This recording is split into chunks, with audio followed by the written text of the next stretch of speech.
Et ça, c'est la faute de Vinicius, ça. Les supporters de l'Atlético Madrid sont en train de mener un mouvement radical contre Vinicius. Comme vous le savez, pour le derby qui approche prochainement. Sur les réseaux sociaux, les supporters demandent d'aller au stade avec des masques. Comme vous pouvez le voir ici, les masques ici avec le maillot. Littéralement, sous cet aspect, je voulais juste voir les cadres à côté. Voilà, ça vous explique déjà la dinguerie. Pour mener des chants racistes sans pouvoir être identifiés par la Liga, vu qu'ils auront leur masque. Mais quel acharnement, mais quelle honte. Vous croyez que je connais pas la suite? Si Vinicius, suite à tout ça là, perd le contrôle de son match, suffit qu'il fasse un seul mauvais geste. Vous croyez que je ne sais pas que c'est le seul qui va être pointé du doigt? Vous demandez constamment à Vinicius de supporter ce genre de choses. Le mec lutte déjà depuis des années contre ça. Suite au fait qu'il a persisté, il a désormais réussi à faire bouger l'arbitrage, qui ont récemment décidé de quitter le match en cas où ce genre de choses se produit. Mais vous voyez bien qu'au bout d'un moment, les choses qu'il est obligé de supporter dépassent totalement la norme. Mettez-vous une seule seconde à sa place. Le mec joue au football, dernier match, il subit le record de fautes sur lui. 11 fois, on l'a taclé de manière sauvage sans que l'équipe adverse reçoive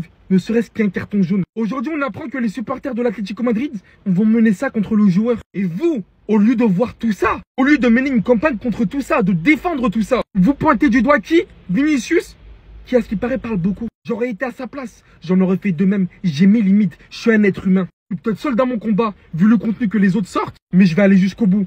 Je suis conscient de ce que tout ce mec reçoit et surtout subit. J'espère du plus profond de mon cœur qu'il va sortir son meilleur match contre cette équipe. C'est ça le visage des grosses merdes.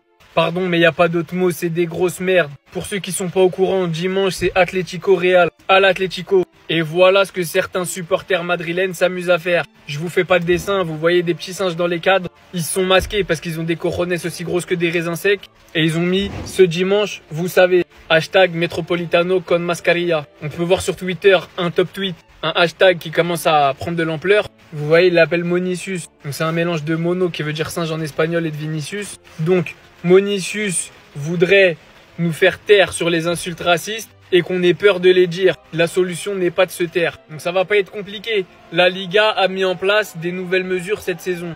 Le geste No to Racism. Plusieurs étapes. Le match est arrêté, le match est suspendu, le match est abandonné complètement. La Liga, vous êtes au courant, les arbitres, vous savez ce qui attend Vinicius, vous savez ce qui attend le Real ce dimanche. Vous savez très bien comment ça va se passer. Donc là, les yeux sont grands ouverts sur l'arbitrage de la Liga, sur les instances, sur les institutions. Et vous avez intérêt à pas prendre ça à la légère. Vous avez intérêt de faire stopper net toute insulte raciste. D'ailleurs, comme vous pouvez le voir d'après un communiqué du Real qui vient de tomber aujourd'hui, après enquête pour racisme envers Vinicius et Samuel Chukwueze, un supporter de Mallorca a écopé de 12 mois de prison ferme et une interdiction de stade durant 3 ans. Et ça, c'est vraiment une bonne nouvelle. Et j'espère qu'ils prendront même plus, ces deux-là. J'espère qu'ils prendront 15 ans de prison ferme s'il le faut. C'est bien fait pour toi. À force de détester Vinicius, il y en a un qui se retrouve actuellement en prison. Malgré tout ça, vous allez voir ce que les supporters de l'Atlético de Madrid préparent contre Vinicius ce dimanche. C'est vraiment sale, les gars. Et là, comme vous pouvez le voir, le Real Madrid prend l'affaire au sérieux, surtout en ce qui concerne le racisme envers Vinicius. Il y a eu un communiqué du Real Madrid officiel après une enquête pour racisme envers Vinicius Junior et Samuel Chukwueze. Un supporter de Mallorca a écopé de 12 mois de prison ferme, interdiction de stade durant 3 ans. S'il vous plaît, pendant son séjour en prison, mettez-le dans la même cellule que Didi. Il pourra continuer ses propos racistes. À sa sortie, il sera plus raciste, croyez-moi. Et c'est là je dis que c'est bien fait pour cet homme parce que ce gars qui a été condamné, il avait eu des propos racistes envers Vinicius lors de la rencontre Mallorca-Real Madrid. Et quelques semaines plus tard, il s'est attaqué à Chukwueze. Et c'est là on voit que si le Real Madrid n'avait pas pris ses précautions, ce gars-là allait continuer à attaquer les gens. Pendant ce temps, devinez ce qui est en train de se passer à l'Atlético de Madrid. Vu qu'on doit les affronter dimanche, il y aura le derby Atlético de Madrid-Real Madrid. Les supporters de l'Atlético de Madrid préparent des campagnes à motivation raciale contre les joueurs du Real Madrid, en particulier Vinicius, pour le prochain derby de dimanche. Leurs supporters demandent aux gens d'aller au stade avec des masques pour pouvoir insulter Vinicius et prononcer des chants racistes sans être identifiés. Franchement, vous en avez pas marre, vous avez que ça à faire. J'espère qu'ils seront tous identifiés, comme ça ils vont aller passer 12 mois de prison eux aussi. Ils vont voir ce que ça fait. Ils vont ramasser un peu le savon, ça va faire du bien. Non mais pourquoi on supprime pas ce club en fait? On va le faire simplement. Pourquoi on supprime pas ce club? Parce que je sais pas si vous êtes au courant, mais dimanche, il y a le derby Real Atlético au Wanda Metropolitano. Et vous ne devinerez jamais la bonne idée qu'ont eu les colchoneros pour accueillir les joueurs du Real et notamment le futur Ballon d'Or parce qu'ils ont vraiment un problème contre lui. On a pu voir sur les réseaux sociaux, notamment sur Twitter, plein de tweets incitant les supporters à se rendre au stade avec un masque. Et là, vous allez me dire, au calme, c'est pour se protéger du Covid. Mais non, pas du tout, pas du tout. Le masque, il servirait simplement à ce qu'ils puissent faire leur petit chant raciste contre Vinicius et ne pas pouvoir être identifiés, en fait, tout simplement. Mais pour avoir des idées pareilles, je me dis, le niveau de racisme, il est vraiment à un stade supérieur, en fait. En plus, comme si ça suffisait pas sur les réseaux sociaux, ils ont fait des paradoxes avec la variole du singe, là, ça va nous protéger. Non. Mais en fait, eux, je sais pas. Eux, vraiment, je sais pas. Genre, ça me fout la haine quand je vois des supporters comme ça. C'est une dinguerie. Genre, vraiment, le football ne mérite pas ça. C'est la faute. Je les vois venir, tous ceux qui disent, ah bah c'est normal, il provoque, il va danser. Je savais pas qu'une danse, ça devait mériter des chants racistes. Je savais pas du tout que célébrer en but, ça devait mériter des chants racistes. Et ceux qui vont me dire, bah c'est bizarre, Vinicius, c'est le seul noir. Non, c'est pas le seul noir. C'est le seul noir qui parle, c'est tout. Mais c'est pas le seul noir. Rendez-vous dimanche. J'espère que Vinicius, j'espère que Rodrigo, ils vont bien leur mettre un petit triplé dans leur gueule, là, et qu'on va gagner le derby. Parce que déjà que je les aime pas, mais en fait, faire ça, c'est tellement inhumain, je comprends pas. Quand on vous dit que les racistes en 2024, ils se cachent même plus. C'est même pire, ils font des propagandes pour qu'on les accompagne. C'est vraiment une dinguerie. Donc certains supporters de l'Atlético invitent d'autres supporters à venir insulter Vinicius masqué. C'est pas une dinguerie ça? Regardez avec leurs 2 cadres de singes là, ils sont tout contents, en mode comme si c'est trop marrant. Ah, qu'est-ce qu'on rigole? Franchement, c'est une honte. Vraiment, c'est une honte en 2024 de faire encore des trucs comme ça. Vous savez ce qui me fout le seum? C'est une fois arrivé dans le stade et qu'il y aura des incidents, on va dire « Ouais, mais on n'a pas pu les identifier. » Je suis désolé, là ils sont identifiables. Pour moi, s'il se passe n'importe quoi dans le stade, les coupables, c'est eux. Ouais, je m'en fous, je mélange tout. Ils n'avaient pas qu'à lancer une propagande pour du racisme sur Twitter ou je ne sais où. Il faut commencer à montrer en 2024 que sur Internet, il y a des conséquences. Internet, c'est pas la vraie vie. Donc s'il vous plaît, police ou je ne sais quoi, faites votre travail. Qu'ils soient masqués ou pas, vous pouvez les identifier. La preuve, ils s'exposent sur Internet. Les gars, Kylian Mbappé, maintenant on le sait tous depuis hier qu'il est officiellement blessé pour les 3 prochaines semaines. Mais vraiment lui, il pense à un match seulement en tête les gars. C'est le Classico. Aujourd'hui on est le 26 septembre. Le Classico c'est le 26 octobre. C'est dans un mois jour pour jour. Et vraiment les gars, il veut jouer absolument ce match. Il veut faire mal au FC Barcelone. Il veut être surtout en grande forme pour cette rencontre. A noter le match là contre l'Atlético dimanche soir, vu que Kylian Mbappé est forfait, le Real Madrid ne devrait pas jouer en 4-3-3 mais plutôt en 4-4-2 avec les 2 attaquants, donc Vini et Rodrigo. Donc il n'y aurait pas de Hendrik qui remplacerait Kylian Mbappé, mais ce serait plutôt un milieu de terrain en plus. Donc ce serait soit Camavinga s'il est prêt à jouer, parce que Camavinga reprend l'entraînement aujourd'hui, mais on ne sait pas s'il sera apte ou non à jouer ce match. Si ce n'est pas Camavinga, ça sera Modric qui accompagnera Fede Valverde, Jude Bellingham et Tchouaméni en milieu de terrain. A noter aujourd'hui, et comme chaque année, le Real Madrid avec son partenaire BMW, c'est simple, tous les joueurs du Real Madrid choisissent la voiture qu'ils veulent. Et je crois pas qu'elles sont données ces voitures, mais plutôt prêtées pendant un an. Et on peut voir la magnifique voiture, bien sûr, pour Vini Junior et d'autres joueurs, par exemple, bien sûr, du côté du Real, qui ont reçu également leur BMW. Alors j'en ai vu des idées bêtes, mais celle de Gary Neville, je pense que c'est la plus bête que j'ai jamais vue. Tenez-vous bien.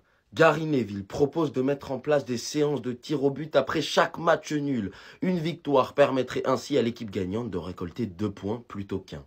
Mais quel génie!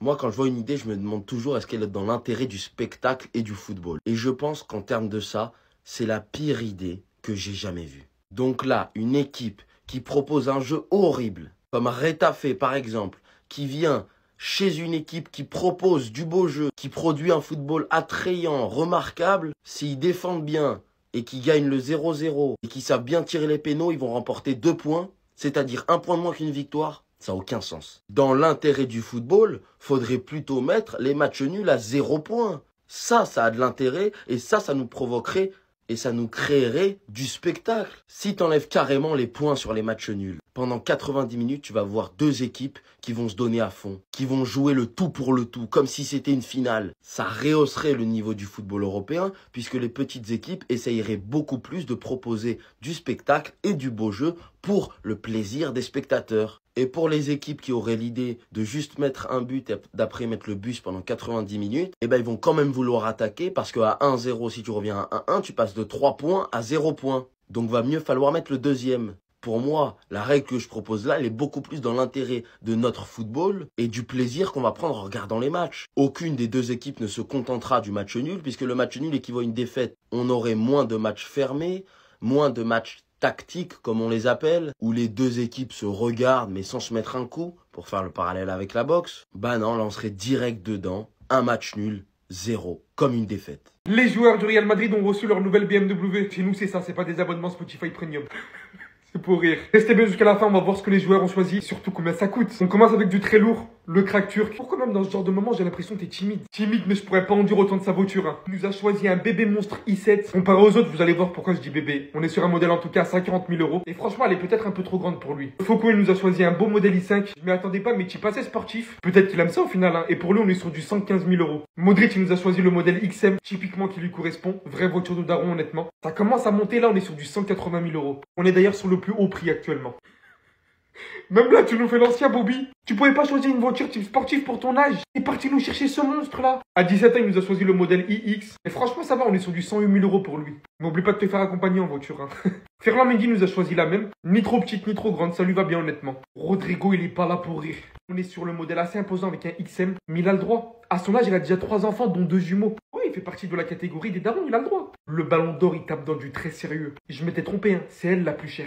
186 000 euros. Le modèle i7. Ce truc-là, c'est du 659 chevaux quand même. Il est jeune, on aime la vitesse. Mais faites tout de même attention sur la route. Assez simple, type sportif, Kamavinga choisit le modèle i5. Pour lui, on est sur du 114 000 euros. Il est jeune aussi, il se fait plaisir. Franchement, elle est assez grosse pour lui. Mais c'est le seul jeune, je vais dire, ça lui va bien. Au vu de sa maturité et tout, c'est une voiture qui lui correspond, je trouve. Avec le modèle XM, on est sur du 180 000 euros. Bon choix, je l'aurais pas vu avec un type sportif. Valero, franchement, l'un des moins exigeants. Avec un modèle i5, on est sur du 80 000 euros. Mais renta bien parce que tu vas bientôt partir. Hein. Toi aussi d'ailleurs, ah bah ça se fait plaisir, hein. Jusqu'au bout par contre. 180 000 euros. Il est là pour renta au max. Franchement, on est sur l'un des meilleurs accordements depuis le début de cette vidéo. Chouamini nous a choisi le modèle iX2. Un profil qui lui va vraiment bien. Et franchement, ça va vous étonner, mais c'est l'un des moins exigeants aussi. 52 000 euros. Voilà, il a pas besoin de plus. Assez simple. Ça étonne qui? Fallait bien qu'il nous choisisse le dernier modèle. Mais tu sais même pas la conduire. T'as pas le permis. Quel gâchis, une telle voiture.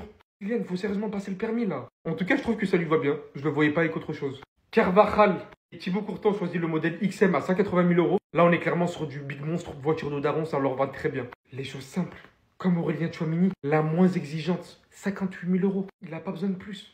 Grand respect, franchement. Il y a tellement des modèles beaucoup plus luxueux. Vasquez a choisi le modèle i7. D'ailleurs, c'est la première fois qu'on voit une blanche, je crois. Ça lui va bien. On sait très bien que Vasquez reste un minimum jeune dans sa tête. Militao a choisi le même modèle à 140 000 euros. Ça doit faire des courses avec Vinicius en vrai. Hein. Brahim Diaz a choisi le même modèle. Lui aussi, je le voyais avec un modèle assez sportif. Toi, ça date, on ne te voit pas. Par contre, on se permet de choisir le dernier modèle. Lunin nous a choisi le i5 à 115 000 euros. Va rien dire, tu mérites vu ta dernière saison. Mais en fait, pourquoi c'est les joueurs les moins usés qui renta le plus? Lui aussi nous a pris le modèle à 180 000 euros. Profitez bien. Hein. On finit avec le Mister.